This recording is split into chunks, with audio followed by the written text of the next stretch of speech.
Hello friends, cabbage കൃഷി ചെയ്യാത്തവരുണ്ടോ? ഉണ്ടെങ്കിൽ സീഡൊക്കെ വാങ്ങിയിട്ട് ഇതുപോലെയൊക്കെ ഒന്ന് ഉണ്ടാക്കി നോക്കണം.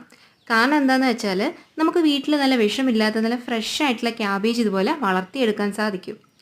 അപ്പോൾ ക്യാബേജിൻ്റെ ഹെഡൊക്കെ ആയി വരുമ്പോഴാണ് നമ്മൾ ഇതുപോലെ ഒന്ന് കെട്ടിക്കൊടുക്കും. അപ്പോൾ അതെന്തിനാണെന്ന് വെച്ചാൽ ഇത് പെട്ടെന്ന് ഇതിൻ്റെ ഇലയൊക്കെ ഒന്ന് മൂടി പെട്ടെന്ന് ക്യാബേജ് ഉണ്ടായി വരാനായിട്ടാണ് ഇങ്ങനെ ചെയ്യുന്നത്. അപ്പോൾ ഇങ്ങനെയൊക്കെ ചെയ്യുന്നവരുണ്ടോ എന്ന് കമൻറ്റ് ചെയ്യണേ.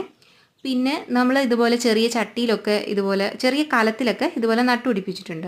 അപ്പോൾ ദേ കണ്ടില്ലേ, ഇതിൻ്റെ ഹെഡായി വരുന്നതേ ഉള്ളൂ. അപ്പം ഇതിങ്ങനെ ഇലയൊന്ന് ചൂടി വരും. അപ്പോൾ അത്യാവശ്യം ഒരു കട്ടിയായിരിക്കും.